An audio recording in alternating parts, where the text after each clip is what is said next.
The CoinDesk Spotlight is brought to you by Nexo, the place to earn on Bitcoin, Ethereum, and more. The meme is more than a simple internet joke. It is a vessel for libido, the force behind all cultural movements, and a powerful force reshaping the economy. Joining us now to discuss is Chris Gabriel, host of MemeAnalysis, a YouTube channel that parses the meanings of internet memes, trends, and philosophies. He will speak at the Big Ideas stage at Consensus 2022 in Austin, Texas. Hey there, Chris. Thanks for joining us. So you have this article on CoinDesk.com as well. Tell us some of the key highlights and your thesis that you're laying out there. So some of the really major points are that crypto being so new, being rooted in the internet in speed, makes it a better mirror to what really, I believe, is valued, which is meaning, belief, faith. The economy has always run on a degree of belief.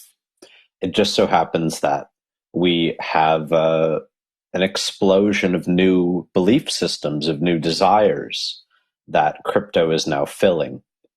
Whereas in the past, older currencies really didn't require strong belief because the power of the governments behind it, of the economies behind it, were mundane and day to day. So, Chris, memes die. They die all the time. Sometimes they die quick deaths just because people get bored of them. Other times they die slow, painful, annoying deaths.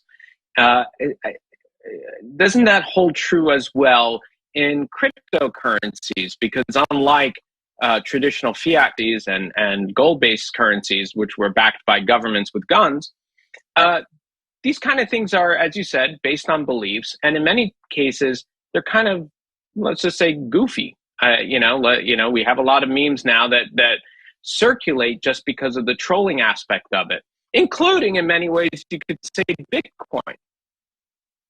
So, what happens here?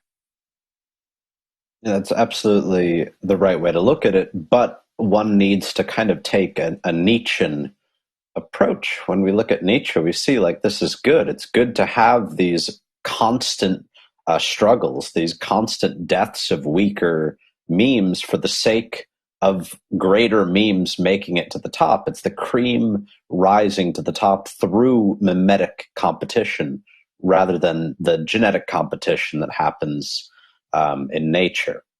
So this is really a way to select for the most potent memes. It's dangerous to invest early, but over time it becomes clear what has virulence, what has the potential to spread well. But if you are aware of how to kind of approach memetics, you can generally tell which memes have longevity.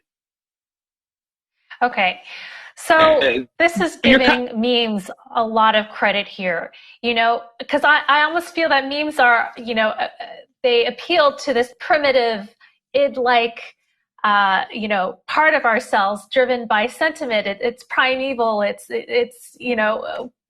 but like, what about, the other side of ourselves that is more thoughtful, that is, not so reactive?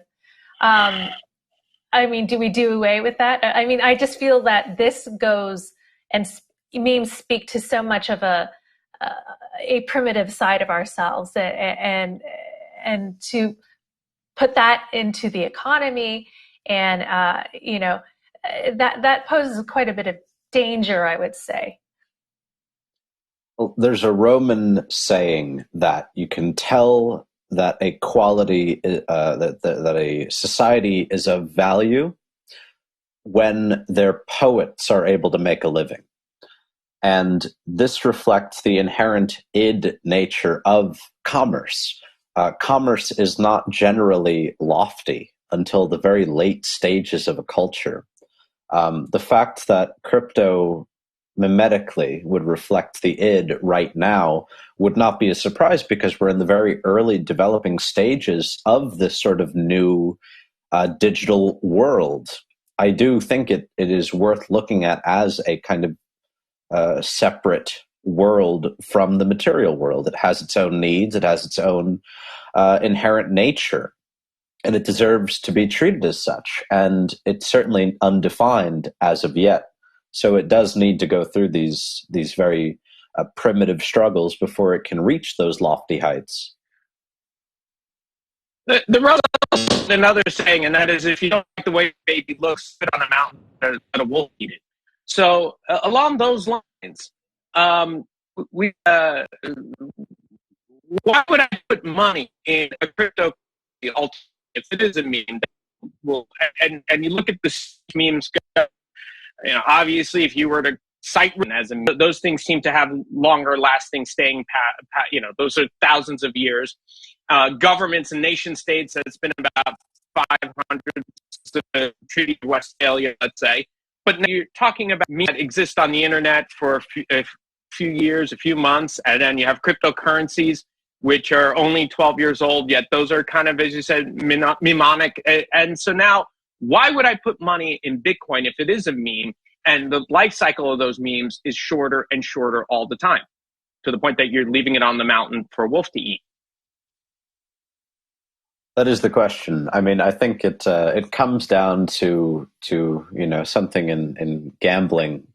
It's having gamble. It's having a desire for more and a willingness to lose.